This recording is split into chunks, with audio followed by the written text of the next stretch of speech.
You are watching the elements order and symbolic representation of element with the charge in form of ions.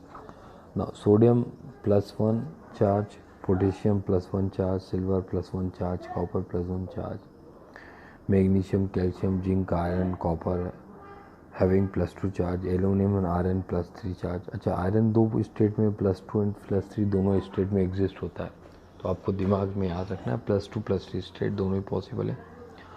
Non metallic element जो +1 state में exist होते हैं, hydrogen plus, hydrogen minus, chlorine minus, bromine minus, iodine minus, oxides minus, sulphur minus, nitride -3। इस तरह अगर हम poly ions बात करें तो NH4 जिनमें बहुत सारा NH4 OH minus, HCO3 minus, CO3 -2, SO3 -2, SO4 -2। अच्छा, इनमें +2 और -2 से मतलब ये होता है, जैसे हम बात करें पॉजिटिव से हमेशा नेगेटिव सिंबल जुड़ेगा और नेगेटिव से पॉजिटिव जुड़ेगा। ठीक है, ये याद रखिएगा। पॉजिटिव नेगेटिव को अट्रैक्ट करता है, नेगेटिव पॉजिटिव को अट्रैक्ट करता है। इनके ऊपर जो चार्जेस है उसके हिसाब से अटैचमेंट होता है। जैसे मान लीजिए सोडियम पे +1 चार्ज है और क्लोरीन पे -1 है, तो आसानी से फार्मूला बन गया NaCl। बट मैग्नीशियम पे देखेंगे आप +2 चार्ज है, यानी अगर ये क्लोरीन से जुड़ेगा तो इसको 2 क्लोरीन चाहिए रहेंगे MgCl2, क्योंकि +2 चार्ज है तो 2 माइनस से अट्रैक्ट होगा। इस तरह अगर हम एल्यूमिनियम की बात करें तो एल्यूमिनियम हमारे पास 3 है, क्योंकि आयोडीन पे अगर देख रहे हैं तो -1 चार्ज है। तो अगर आयोडीन के साथ अगर ये जुड़ेगा तो ये हो जाएगा AlCl3, AlCl3, Al के साथ अगर ऑक्सीजन जुड़ेगा तो देखिए यहाँ पे थोड़ा सा इम्बैलेंस होगा। इसको हम देखते हैं बोर्ड पे, वाइट बोर्ड पे। मान लीजिए अगर मैग्नीशियम के पास +2 चार्ज है तो इसको 2 माइनस से जुड़ना पड़ेगा, एक क्लोरीन ये और एक क्लोरीन ये जुड़ेगा, तो आपके पास देखिए एक चार्ज इसके साथ जाएगा, एक चार्ज इसके साथ जाएगा, तो इट्स फॉर्म MgCl2। ओके, अब इसी तरीके से अगर हम बात करें, हमारे पास अगर एल्यूमिनियम है, एल्यूमिनियम पे +3 चार्ज है, अगर ये आयोडीन के साथ जुड़ना चाहे या क्लोरीन के साथ जुड़ना चाहे या ब्रोमीन के साथ जुड़ना चाहे, सब पे 1 चार्ज है, तो यानी एक एल्यूमिनियम के साथ जुड़ने के लिए हमारे पास 3 क्लोरीन होना चाहिए। समझ में आ रहा होगा बात आपको।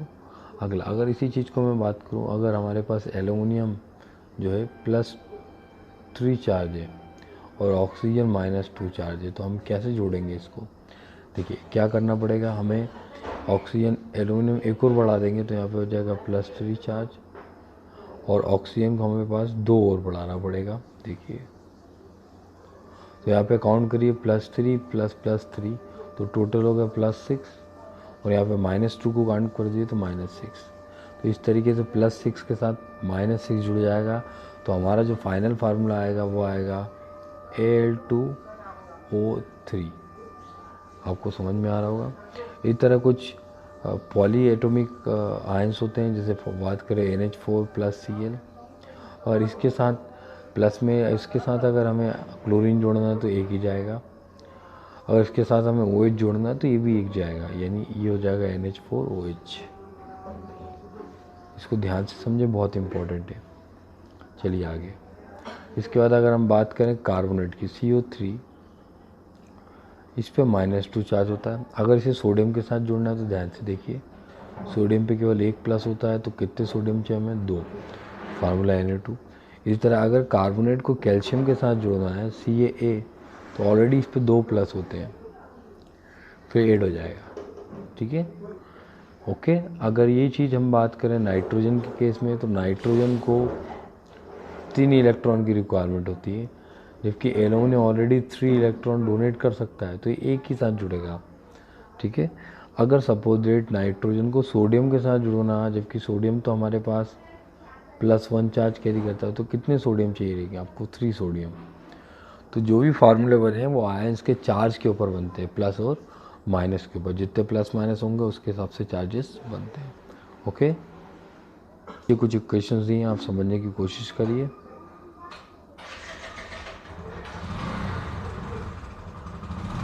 देखिए कार्बन पे +4 चार्ज होता है और क्लोरीन पे -1 होता है। तो कार्बन जब क्लोरीन के साथ जुड़ेगा तो 4 क्लोरीन चाहिए, जबकि क्लोरीन को ऑलरेडी एक क्लोरीन पे बस तो 4 कार्बन के साथ, मतलब एक कार्बन के साथ जुड़ेगा तो 4 क्लोरीन, तो आपका फार्मूला हो जाएगा CCl4। मैंने आपको अभी बताया कि कंपाउंड बनाने के लिए आपको चार्ज होना बहुत ज़रूरी है। देखिए फर्स्ट आपको चार्ज होने चाहिए, the balances are charges on the ions must be balance. आपको ये मालूम चाहिए किस पे कितना चार्ज है और उसके अकॉर्डिंग जुड़ेंगे, जो मैंने आपको फार्मूले से भी बताया उसके अकॉर्डिंग ही करना है।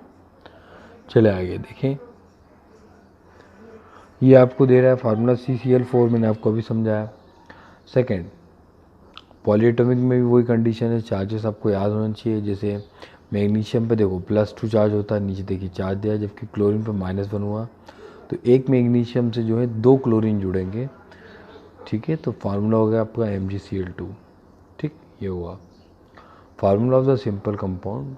कोई भी कंपाउंड में जब केटायंस और एनायंस प्रेजेंस होते हैं तो उसे सिंपल फार्मूला कहते हैं, और सिंपल फार्मूले के अकॉर्डिंग हम किसी ऑब्जेक्ट को पहचान पाते हैं। अगर डिफरेंट ऑब्जेक्ट होंगे तो फार्मूला भी डिफरेंट होगा, है ना। अच्छा, एक कंपाउंड से मिलियंस ऑफ, एक आयन से मिलियंस ऑफ कंपाउंड बन सकते हैं। अलग अलग केटायन जुड़ते हैं, अलग अलग एनायन जुड़ते जाएंगे आप, तो अलग अलग कंपाउंड बन जाएंगे। एक जैसे Mg है तो magnesium chloride, bromide, iodine, sulphate, bromide, यानी बहुत सारे कंपाउंड बनाए जा सकते एक एलिमेंट से, अगर आपको उसका चार्ज याद है तो। ठीक है, फार्मूला जो दिया है, ये जो मैं राइटिंग बताया आपको कि चार्जेस हमेशा याद रखिए, बैलेंसेस याद रखिए, उसके अकॉर्डिंग बनेगा। अगला दिया है आपको AlCl, AlO3, ये मैंने आपको समझा चुका हूँ। HCl में एक प्लस होता है, क्लोरीन में एक माइनस होता है, 1HCl होगा। एल्यूमिनियम की बात करें तो Al2O3 होगा। कैल्शियम की बात करें CaO होता है, ये आपने पढ़ा होगा। देखें आगे, next sodium carbonate, sodium nitrate. देखिए सोडियम में +1 चार्ज होता है, नाइट्रेट -1 चार्ज होता है, तो आसानी से फार्मूला बन गया। कैल्शियम हाइड्रोक्साइड, कैल्शियम में +2 होता है, हाइड्रोक्साइड पे -1 चार्ज होता है, तो CaOH का होल ट्वाइस फार्मूला बनेगा, क्योंकि 2 चार्ज जाएगा। आपको क्वेश्चंस दिए हैं यहाँ पे, उन्होंने क्रिएट द सम फार्मूला, आप इनको ट्राई करिए। आपको मैं समझा देता हूँ एक बार। Write down the formula of the sodium oxide. Sodium पे +1 चार्ज होता है, ऑक्सीजन पे -2, फार्मूला आपका हो गया Na2O। एल्यूमिनियम क्लोराइड, एल्यूमिनियम पे +3 चार्ज होता है, जबकि क्लोरीन पे -1, तो AlCl3 3 होगा। सोडियम सल्फाइड, सोडियम पे +1 होता है, सल्फर पर -2 चार्ज होता है, तो Na2S। मैग्नीशियम हाइड्रोक्साइड की बात करें तो MgOH का whole twice. Write down the name of the compound represent by the following formula. Al2SO4, तो aluminium sulphate, calcium chloride, potassium sulphate, potassium nitrate, calcium carbonate, ये इनके नाम होंगे। What is the mean by the term chemical formula? A chemical formula in which the chemical compounds are represented by symbols with charge. What is the chemical formula? A compound is represented by symbols with charge is called the chemical formula. By the help of chemical formula, we know that how many elements are present in compound. Okay, how many atoms are present in H2S is called the atomicity. H2S देखिए H2 है, sulphur 1 है, तो आप बोल सकते हैं यहाँ पर 2 टाइप के एटम प्रेजेंट होते हो, नंबर ऑफ एटम्स 3 है। इसी तरह PO4 की बात करें तो they are 2 types of atom, phosphorus and oxygen, and atomicity की बात करें तो दैट इज़ 5, तो यानी 5 एटम्स होंगे। अच्छा, molecular mass and mole concept के बारे में अगर हम स्टडी करें तो molecular formula and mole concept की अगर बात करें तो मॉलिक्यूलर फार्मूला जो होता है, किसी भी मॉलिक्यूल्स के अंदर जितने नंबर ऑफ एटम्स प्रेजेंट होंगे उसको मिला के जो फार्मूला बनेगा that is called molecular formula, और adding the all numbers in molecules is called the molecular formula. देखते हैं, मैं आपको करवाता हूँ, देखिए ध्यान से देखिए। Locate the white board. जैसे H2O है, इसमें एक हाइड्रोजन का मास 1 होता है और नंबर ऑफ एटम्स हमारे पास हाइड्रोजन 2 है, एक ऑक्सीजन का मास 16 होता है। तो यार 2 1 जा 2, 2 + 16 टोटल 18, बीच में आपको प्लस करना है, ये याद रखिएगा। नेक्स्ट देखिए CO2, सी का एटॉमिक नंबर होता है 12, एक ऑक्सीजन का मास अभी मैंने बताया प्लस लगाना है 16 × 2, तो final answer is 44।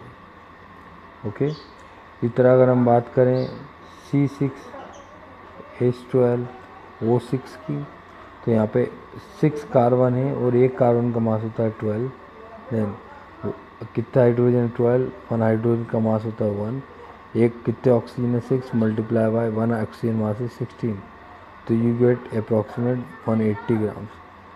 It is the molecular mass. Molecular mass में जितने भी एटम हैं उनके सबके एटॉमिक मास को प्लस कर दोगे तो you will get the molecular mass. Okay, कुछ एटम्स के मास में बता रहा हूँ, उसको याद करना, उसके अकॉर्डिंग आपको पूरा करना है। देखिए some masses of elements are given, you remember this mass and note down, practice more and more. आपको अगर ये मासेस याद हो गए तो आप जो है किसी भी मॉलिक्यूल्स का मॉलिक्यूलर मास निकाल सकते हैं। सभी एलिमेंट दिए, बस आपको हेल्प दी है समझने के लिए। मॉलिक्यूलर मास अगर आपको देखना है तो पीरियोडिक टेबल के अंदर हर एक एलिमेंट का मास होता है। मोस्टली एटम का मास जो है एटॉमिक मास का डबल होता है, कुछ एटम का mass more than one double of the atomic mass होता है। कई एलिमेंट्स का मॉलिक्यूलर मास बहुत ज़्यादा होता है। जो हैवी एलिमेंट्स होते हैं उनका मोलर मास बहुत ज़्यादा होता है, मॉलिक्यूलर मास बहुत ज़्यादा होता है, because more number of neutron are present compare to electron and proton. Okay,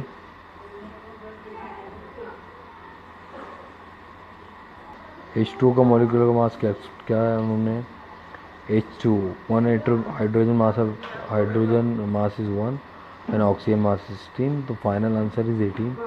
similarly 1 hydrogen mass is 1, mass of nitrogen 14 and 3 oxygen mass is 16 × 3 that is 48। आप सबको 8 कर देंगे तो you will 63 unit.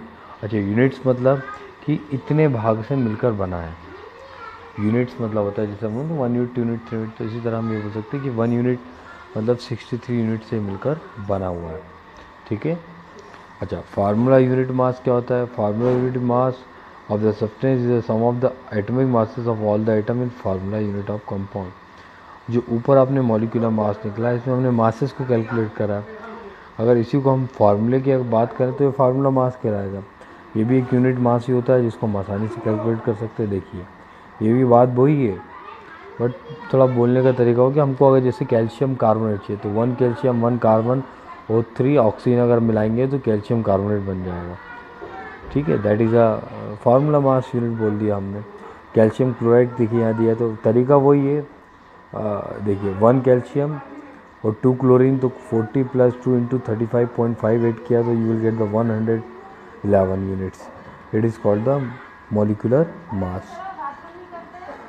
Okay, now mole concept की बात करें तो ये मोल कॉन्सेप्ट बहुत इम्पॉर्टेंट है, ये नेक्स्ट लेक्चर में हम करेंगे। Thank you.